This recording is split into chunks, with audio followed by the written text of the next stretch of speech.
So you lived in your South Bay home for, say, several years, give or take. Maybe you've raised kids, you've hosted holidays, you've hoarded furniture, you've filled up your garage, and now maybe it's time to scale down. Just get a bit smaller, simplify your life. Easy, right? No, it's not. You don't need a moving van. You probably need a therapist and possibly an exorcist for the garage, of course. And this was going to go into the trash? I don't think so. I'm keeping it. You and me, we're going to talk about the real steps it takes to emotionally and logistically downsize from your long-term home. South Bay style, baby. Why me? Well, I've already done it. I scaled down from my 4-bedroom family living dining room with a pool and a hot tub house to a small single-level house. And it's amazing to be free of all my old stuff, all the junk I collected. Well, mostly all of it. You'll see in a moment. Step one is accept that you're not on the show hoarders yet. You should be on that show. We all think our stuff is special, and it is to us. If you don't have any kids, it's easy. Just get rid of all your stuff that you're carrying around from here to there. And if you haven't touched it for a year, you probably don't need it. So lose it. And all this stuff. It's not stuff. But if you do have kids, that living room furniture, when you bought it when your kids were 1 and 3 and now they're 29 and 37, well, they don't want it. Trust me, I've seen it. You may think that you're saving it. For the kids, they already said, "No thanks, Mom. I have a sectional from West Elm." So ask yourself, is that antique dresser really an heirloom or is it just heavy? For instance, my mom got mother's china and searched the United States on everywhere they went for pieces to add to that. It's a museum masterpiece. And she was always saying that the firstborn granddaughter was going to inherit that museum quality Haviland collection. Well, decades later, Kristen didn't want it. Carrie, the next one, she didn't want it. Amy didn't want it. My kids didn't want it. I certainly didn't want it. And so it sold at a garage sale. So let's look at your stuff that you've been saving. My stuff. Listen, I'm not saying your stuff is junky. No one wants it. I'm saying ask your kids, your grandkids, kids down the street, if they're interested in your stuff. And if they say yes, give it to them immediately before they change their mind. I'm not even sure that I would want it. I recently showed my kids some things I've been saving of mine. And there's, photos, drawings, yearbooks, my yearbooks, things they made, They took 2 things and I threw away an entire bin of stuff I've been hauling around for years. They do not want your stuff. Just ask them. One day, lad, all this will be yours. What, the curtains? No, not the curtains, lad. Step 2, can you really go from 4 couches to 1? Let's talk furniture triage.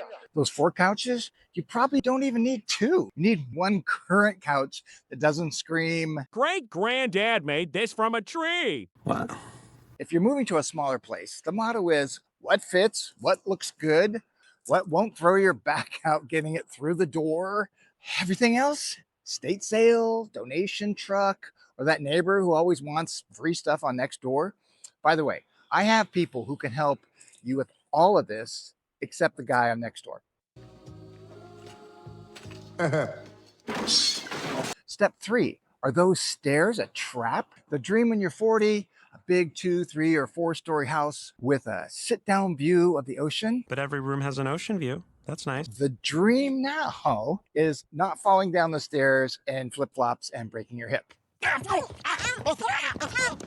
Sorry, that's my dream. Let me say that again for our knees. No more stairs. If you are like me, we're having some trouble with our knees right now and gravity in general. When you get to your 50s or 60s, you have to start thinking ahead. Will living in this house suit me like in 10, 20, 30 years? Maybe it's time to embrace 1-level living, like single-story house or a house or a townhome or a building even with an elevator, a flat lot even. These aren't even just preferences. They're survival strategies. Downsizing isn't giving up. It's getting smarter and simpler. And dare I say, Cozier. Okay, step 4. Your stuff is not your legacy. Your kids want your stories and your visits, not your stuff. They'll remember Christmas in the family room, not the family room furniture. The china, we talked about it. We've never used it once. The Waterford crystal. Yes, they're still in the boxes. Grandma's dining table with 3 leaves and 12 chairs. Good luck finding a buyer who hosts, royal banquets. Wait, overly lavish? Big holiday dinner? Letting go doesn't erase the memories. It just makes room for new ones in your new, more manageable place, of course. All right, step 5, embrace the weird freedom. Here's what no one tells you. Who are you? We are the knights who say... No. No, not that. After the scale down therapy, the tears, the goodwill runs, and the goodbye tour through your garage and your attic, it feels good. It feels lighter, cleaner, definitely easier to clean. And most importantly, Done. downsizing gives you back your time, energy, your weekends. You're not maintaining square footage you never used. You're not climbing ladders to clean out gutters, my favorite. You're sipping wine in your cozy patio, wondering why you didn't do this sooner. To downsize after years and years of collecting stuff, you need more than boxes and bubble wrap. You need honesty, you need a plan, and it helps to have someone like me who's already been through it. But like I said earlier, I have professionals that can help you with every step of the way. We need professional help. So just start with one room. I've got to be ruthless. Embrace one story life. Let go of the guilt and the quilt. My grandmother quilted that blanket. And when you're ready, hire somebody who can guide you without judging your collection of VHS workout tapes. Let's get physical, physical.